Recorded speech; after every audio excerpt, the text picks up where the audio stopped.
This is a presentation for the Minisail Class Association to help our members understand the basics of how tides work, especially in the Solent. It's by way of an introduction. On Saturday morning, Don McCarthy has kindly offered to come and talk to us to take things further with some really helpful local knowledge. Let's start by considering the basics of how tides work. The main factor is the nearness of the moon to the Earth. Its gravitational pull draws water on the Earth's surface towards it, creating a high tide. At either side there is a low tide as the water is drawn away towards the moon. This means that since the moon orbits the Earth approximately once every 24 hours, there will be 2 high tides and 2 low tides every 24 hours. You might question why there is a high tide on the side of the Earth furthest away from the moon. Well, you could consider that we're talking about water, so maybe it slops back high again when the Earth gets in the way of the moon's pull. Perhaps. Then again, there are places on the Earth's surface where there is only 1 high tide every 24 hours. We're talking about water. So, here's a tide chart showing how that works out in practice. You can see a nice smooth curve with the water reaching a maximum, that's high tide, twice every 24 hours with a low tide in between. If you look very carefully, you should see that high tide gets later by approximately 50 minutes or so every day, so the tidal pattern changes from day to day and from week to week. That's why we need tide tables to tell us what to expect on any given day. If you look even more carefully, you will see that the tidal range, that's the difference between high and low tide, is getting bigger every day as we go through the week. Why is this? The moon is nice and near us, so although it's not very big in cosmic terms, it has a big effect on our tides. Although the sun is very much further away, it's so big it also has an effect on our tides, albeit smaller, but still noticeable.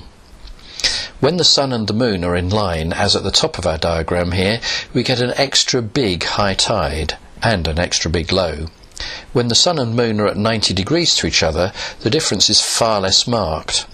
When there's a big tidal difference, we call it spring tides. When the tidal difference is less, then it's called a neap tide. We're used to there being 12 calendar months of varying length, but there are 13 lunar months in a year, each one consisting of 28 days. So during each lunar month, as the moon orbits the Earth, there will be 2 periods of big tides, that's springs, and 2 periods of small tides, that's neaps. And it will take approximately a week to go from springs to neaps, and then another week to go back to springs again.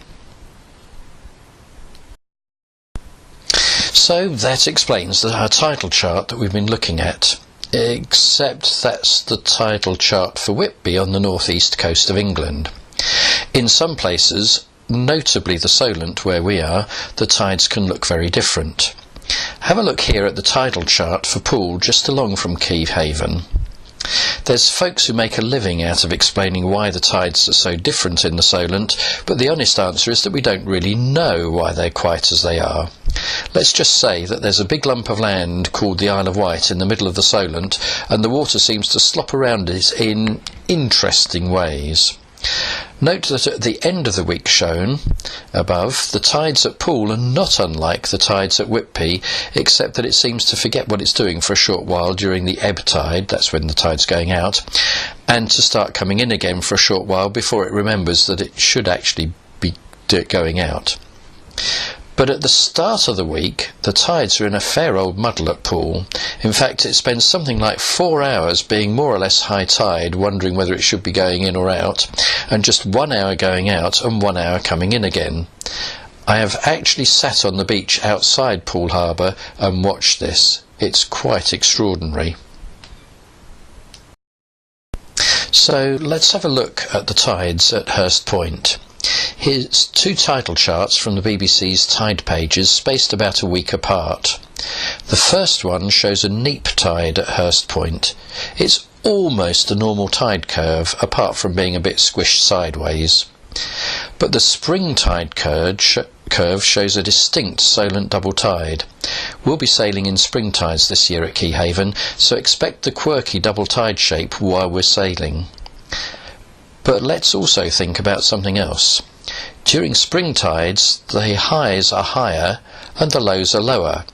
In other words, there's more water to get in and out during springs, so that means it has to flow faster.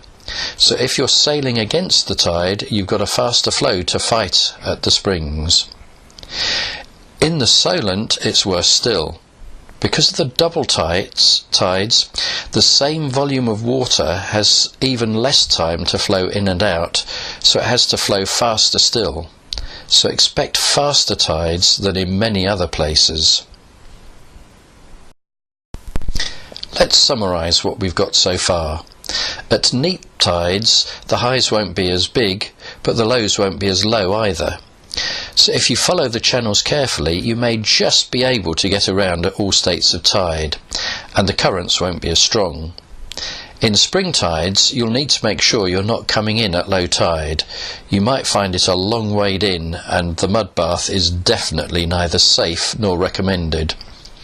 But you will have a greater depth of water at high tide, and if you make sure you have the current with you, the stronger tides can be a help. But now we have to have a look at the chart for Keyhaven and Hearst Point. For most of our sailing, we'll be in the very safe waters around Keyhaven. It's almost a case of, if you capsize and can't swim, then stand up. It will be pretty shallow. Except that is definitely not recommended to try and stand up in the mud, or if you really have to, don't let go of the boat. The deeper blue bits on the chart here show where the deep water is. There is a lot of water flowing very fast around Hearst Castle when the tide is running, so keep well away. The tide will sweep you sideways along the spit and out to sea if you let it. So our ground rules need to be: keep well away from the end of Hearst Point. Remember that on an outgoing tide, the current will try and sweep you along the spit and out to sea. If we get separated, try and make sure you are sailing with at least one other boat. If you do find you are getting swept out, don't try and fight the tide, sail across it. If you're not sure what's going on, play safe and beach your boat at the first opportunity and get help. Remember that things look different when you're out on the water.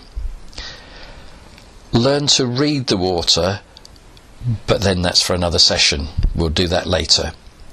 But most of all, don't panic, just enjoy the sailing. It's down to Tom and me to keep an eye on you and make sure that you're safe.